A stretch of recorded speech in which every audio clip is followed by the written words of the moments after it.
Hello students, myself Priyanka Gupta, assistant professor in computer science and engineering department. आज हम लोग discuss करने जा रहे हैं सॉफ्टवेयर इंजीनियरिंग सब्जेक्ट के अंदर architectural design, low level design, मॉड्यूलराइजेशन।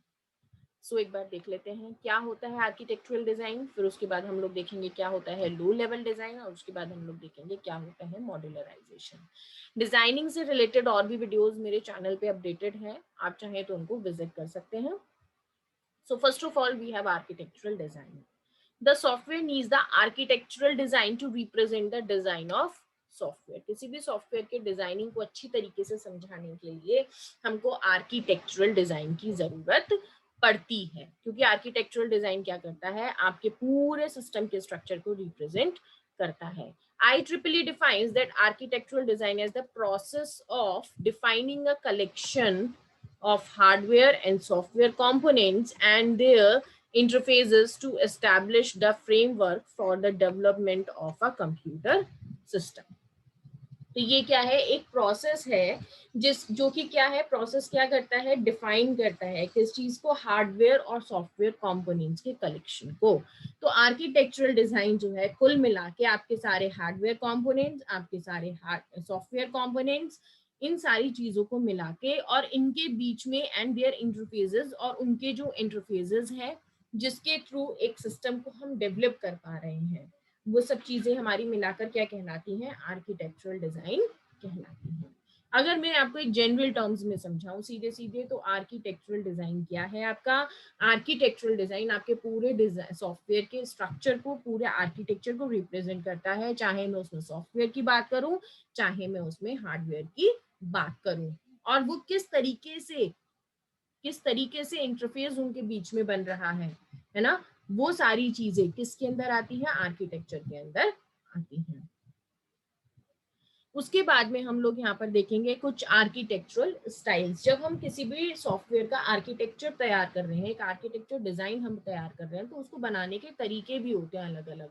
तो वो तरीके क्या है, वो क्या टाइप्स हैं, तो first of all we have data architecture.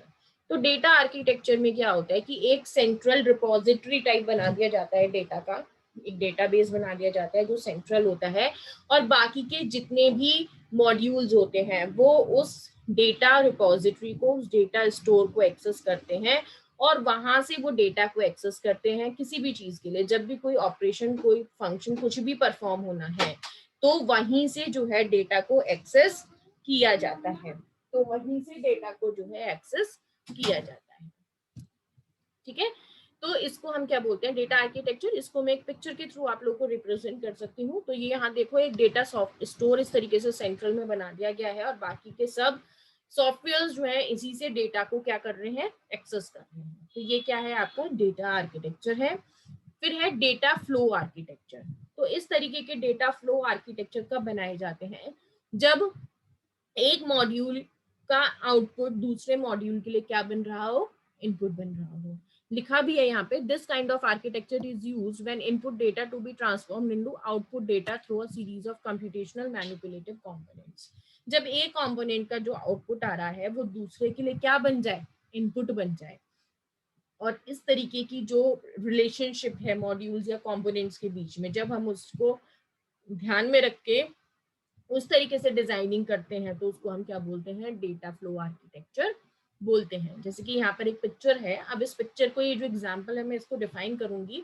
तो यहाँ पर हमने एक पाइप एंड फिल्टर आर्किटेक्चर आपको यहाँ पर दिखाया है। तो ये जो आप देखोगे ये सब क्या है, ये फिल्टर्स हैं, और ये जो आप एरोज देख रहे हो ये सब क्या है, पाइप्स हैं। तो इसको पाइप एंड फिल्टर आर्किटेक्चर बोलते हैं। जो फिल्टर्स हैं वो बिल्कुल इंडिपेंडेंटली काम कर रहे हैं, वो अपना इनपुट जो है बिल्कुल इंडिपेंडेंटली ले रहे हैं।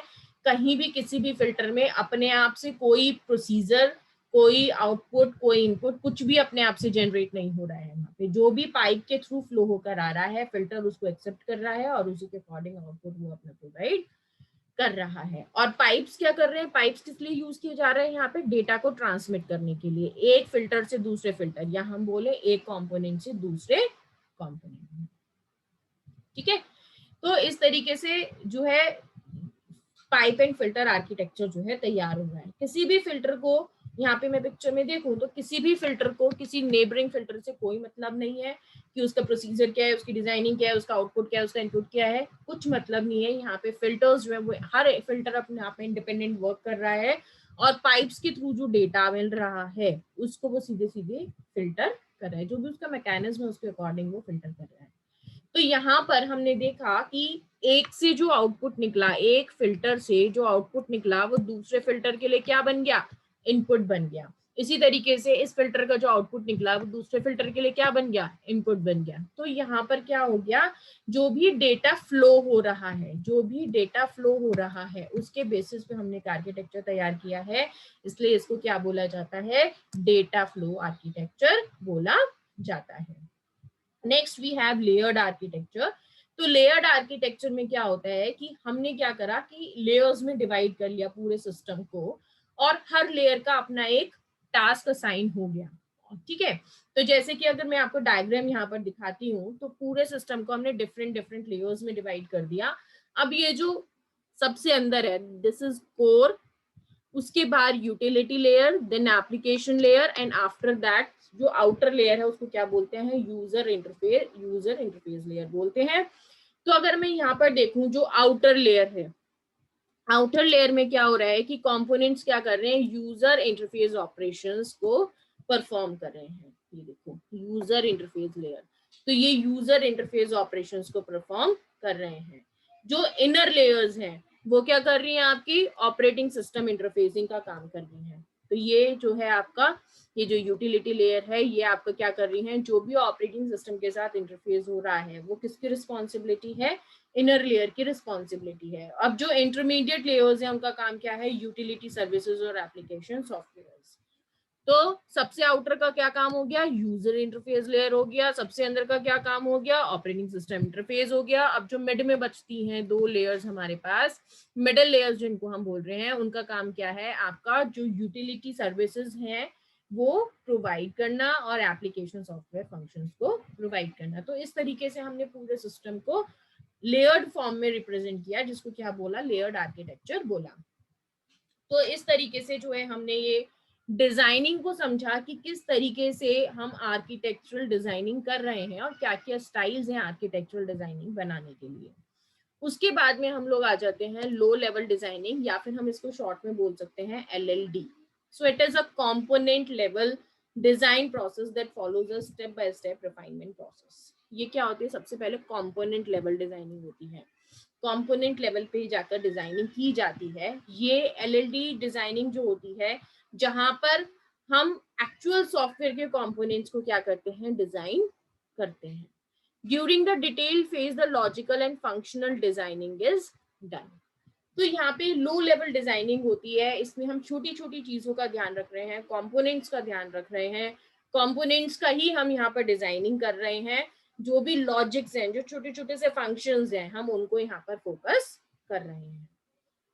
उसके बाद में नेक्स्ट हम लोग यहाँ पर देखते हैं दैट इज मॉड्यूलराइजेशन। तो मॉड्यूलराइजेशन हम बहुत टाइम से एक वर्ड डिजाइनिंग में सुन रहे हैं, मॉड्यूल मॉड्यूल मॉड्यूल। तो मॉड्यूलराइजेशन उसी से रिलेटेड है। लाइक अगर हमने क्या करा कि एक मॉड्यूल या फिर एक पूरे सिस्टम को हमने डिफरेंट छोटे छोटे छोटे छोटे मॉड्यूल्स में डिवाइड कर दिया, या फिर मैं बोलूँ छोटे छोटे पार्ट्स में डिवाइड कर दिया, और हर पार्ट को हम क्या बोलते हैं, मॉड्यूल बोलते हैं। तो हम बोल सकते हैं कि it is a technique to divide a software system into multiple discrete and independent modules. पूरे सॉफ्टवेयर सिस्टम को छोटे छोटे पार्ट्स में डिवाइड कर दिया गया, जो कि क्या हो गया, मॉड्यूल बन गया। ठीक है, और हर मॉड्यूल इंडिपेंडेंटली अपने टास्क को कंप्लीट कर सकता है, उसको किसी की डिपेंडेंसी की जरूरत नहीं है, वो अपने आप में एक एग्जीक्यूटेबल थिंग है, अपने आप में एक एग्जीक्यूटेबल थिंग है, उसको एग्जीक्यूट होने के लिए दूसरे मॉड्यूल की सपोर्ट की जरूरत नहीं है, वो अपना टास्क इंडिपेंडेंटली कंप्लीट कर सकता है। तो इस तरीके से पार्ट्स में डिवाइड करना किसी भी सॉफ्टवेयर सिस्टम को, दिस इज कॉल्ड मॉड्यूलराइजेशन। ठीक है, तो यही चीज यहाँ पे लिखी भी है कि दे कैन बी एग्जीक्यूटेड और compile separately and independently. Parts में इस तरीके से डिवाइड करना है कि हर पार्ट अपने आप में इंडिपेंडेंटली एग्जीक्यूटेबल फॉर्म में है, उसको एग्जीक्यूट होने के लिए ऐसा नहीं है कि वो एग्जीक्यूट ही नहीं होगा, ये एग्जीक्यूट होगा तो पहले कुछ और उसकी जरूरत है, ऐसा कुछ नहीं है, अपने आप में इंडिपेंडेंटली एग्जीक्यूट हो सके। तो इस तरीके से डिवाइड करना पूरे सिस्टम को, that is called modularization. Okay, next we have advantages of modularization. Modularization के एडवांटेजेस क्या हैं? तो जो smaller components are easier to maintain, किसी भी चीज को हम जितना छोटा छोटा पार्ट में डिवाइड कर लेंगे उसको मेंटेन करना उतना ही इजी हो जाएगा एज कंपेयर टू कि पूरा एक सिस्टम हम एक साथ मेंटेन करें।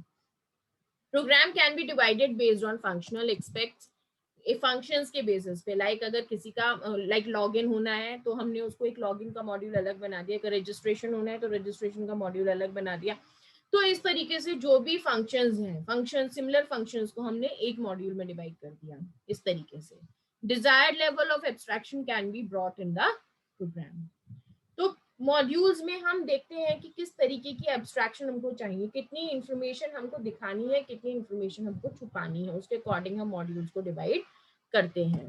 Components with high cohesion can be reused again. इस तरीके के मॉड्यूल्स जो कि आपस में एक दूसरे पे डिपेंड ना करते हों, उनको हम दोबारा से किसी और सॉफ्टवेयर में भी यूज उनको कर सकते हैं।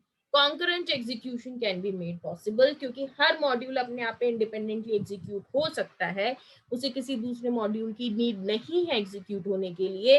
तो यहाँ पर ऐसा हो सकता है कि पैरेलली एग्जीक्यूट कर पाए मॉड्यूल्स।